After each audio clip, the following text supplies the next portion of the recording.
हाय, मैं हूँ ऋषभ और हम करते हैं अब सेकंड एग्जाम्पल एनसीईआरटी का 3.2। How would you justify the presence of 18 elements in the fifth period of the periodic table. Periodic table के फिफ्थ पीरियड में 18 एलिमेंट्स हैं। क्वेश्चन ऑलरेडी बता रहा है, बस आपको जस्टिफाई करना है कि वो आएंगे कैसे। तो इसके लिए दोस्तों आपको एक बार पीरियोडिक टेबल का बेसिक पता होना चाहिए, यानी कि पीरियोडिक टेबल का ओवरव्यू आपको ऑलरेडी से मालूम होना चाहिए। उसके बिना आप ये क्वेश्चन को नहीं कर सकते हो। और दूसरा, बड़े ध्यान से सुनना कि आपको एक्चुअल में इस आंसर में लिखना क्या है, ये बहुत बड़ा हमारा टास्क हो जाता है। कई बार आते हुए भी हम लोग सही एक्सप्लेनेशन नहीं दे पाते, तो वो आप जानेंगे इस वीडियो के अंदर। अब आप इस मॉडर्न पीरियोडिक टेबल को मैं मान चुका हूं कि आपको आता है और आपको ये बात पता है कि फिफ्थ पीरियड के अंदर आपको यहाँ पे दिख रहा है, फिफ्थ पीरियड के अंदर आपको यहाँ पे ये फिफ्थ पीरियड दिख रहा है और ये सारे एलिमेंट्स, देखिए एलिमेंट्स के नाम याद करने को मैं आपको बिल्कुल भी नहीं कह रहा हूँ, बट आपको ये पता है कि एस ब्लॉक के 2 एलिमेंट्स आएंगे और डी ब्लॉक के 10 एलिमेंट्स आएंगे और पी ब्लॉक के आपके पास कितने एलिमेंट्स आएंगे, पी ब्लॉक के आपके पास एलिमेंट्स आएंगे 6। तो ये होते हैं मिलकर के 18। ठीक है, अब क्वेश्चन ये पूछ रहा है इसको जस्टिफाई करो, इसको मुझे भी बताओ तुम्हें कैसे पता लगा। अब ये थोड़ी कहोगे कि हमें तो पीरियोडिक टेबल पता है, राइट। तो अब आप हेल्प लेंगे ऑफबो चार्ट की। ये ऑफबो चार्ट आप सेकेंड चैप्टर में लास्ट में इलेक्ट्रॉनिक कॉन्फ़िगरेशन करते ऑलरेडी कर चुके हो। इस ऑफबो चार्ट ने हमको बताया था कि इलेक्ट्रॉन्स की फिलिंग कैसे होती है। इलेक्ट्रॉन्स पहले वो ऑर्बिटल ऑक्यूपाई करते हैं जो कम एनर्जी के होते हैं। तो हमको इस चार्ट से देख करके ये बात पता लग जाती है कि कौन सा ऑर्बिटल पहले भरा जाएगा। अब आपको पीरियोडिक टेबल से ये पता है कि फिफ्थ पीरियड जो स्टार्ट होता है, फिफ्थ पीरियड जो आपका स्टार्ट होता है वो होता है एस ब्लॉक से और उसमें होते हैं 5s के एलिमेंट्स। बड़े ध्यान से देखिए, ये 5s के एलिमेंट्स हैं, राइट। और लास्ट में आपके पास p ऑर्बिटल खत्म होता है, यानी कि स्टार्ट जो होता है फिफ्थ पीरियड वो 5s से होता है और जो खत्म होता है वो 5p पे खत्म होता है, क्योंकि नोबल गैस का इज लाइक 5p6 होगा, if you are getting my point. तो अब मेरे को यहाँ पे ये ढूंढना है कि 5s किधर है, तो 5s ये रहा।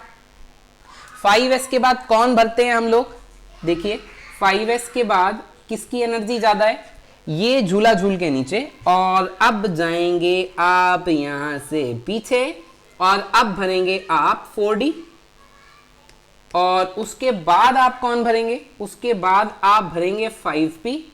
क्या आपको 5p से आगे भरना है? आपको 5p से आगे नहीं भरना है, क्योंकि फिफ्थ पीरियड में 5p6 जब बन जाएगा तो वो आपका लास्ट इलेक्ट्रॉन होगा। अब आप बोलेंगे कि देखिए हम इसमें 3 ऑर्बिटल भर रहे हैं, नाम देंगे उनको 5s, 4d एंड 5p। अब आपको ये बात पता है, अब ये बात बनानी नहीं है, ये बात मैं जस्ट आपको बताने के लिए बता रहा हूं, ठीक है, कि s ऑर्बिटल में एक ऑर्बिटल होता है, p ऑर्बिटल में बोलो कितने ऑर्बिटल होते हैं, आपको ऑलरेडी मालूम है 3 ऑर्बिटल होते हैं। d ऑर्बिटल में बताइए कितने ऑर्बिटल होते हैं, 5 ऑर्बिटल होते हैं, ये बात आपको ऑलरेडी मालूम है। तो आप एक s भर रहे हो 5s, एक 5p भर रहे हो, एक 4d, और एक ऑर्बिटल में आप भर सकते हो 2 इलेक्ट्रॉन, 3 ऑर्बिटल में आप 6 भर सकते हो। लाइकवाइज f में आप लोग 10 भर सकते हो। तो 10 इधर आ गए, 6 इधर आ गए और 2 इधर आ गए, तो टोटल मिला के कितने हो गए बेटा जी, 18 इलेक्ट्रॉन हो गए। तो आपको जब आंसर लिखना है तो एक ही नंबर का क्वेश्चन आएगा, आप लिखना कि हम इसमें यूज करते हैं फिफ्थ पीरियड में ऑर्बिटल्स जो फिल होते हैं वो होते हैं 5s, 4d एंड 5p, जिसमें s में 2 इलेक्ट्रॉन आ सकते हैं, d में 10 इलेक्ट्रॉन आ सकते हैं, p में 6 इलेक्ट्रॉन आ सकते हैं और मिलकर के ये कितने हो जाते हैं, 18 इलेक्ट्रॉन्स हो जाते हैं। इस तरीके के रिप्रेजेंटेशन से भी आपका काम ओके चल जाएगा। अगर आपको क्वेश्चन नहीं समझ में आया तो मैं एक और एग्जांपल ले लेता हूँ। फॉर एग्जांपल, फॉर सपोज आपसे पूछ लिया जाए कि फिफ्थ पीरियड पूछा है, मैं आपको कह दूं कि सिक्स्थ पीरियड में कितने एलिमेंट्स होंगे, तो आपको बस यही पता है। अब पीरियोडिक टेबल में ये तो सबको मालूम होता है कि ये स्टार्ट होता है 6s से और ये खत्म होगा 6p पे। तो आप अब ऑफबो टेबल की हेल्प लेंगे, 6s ये रहा, 6s के बाद कौन भरेगा, 6s के बाद भरा जाएगा 4f, क्योंकि नीचे खत्म हो गया।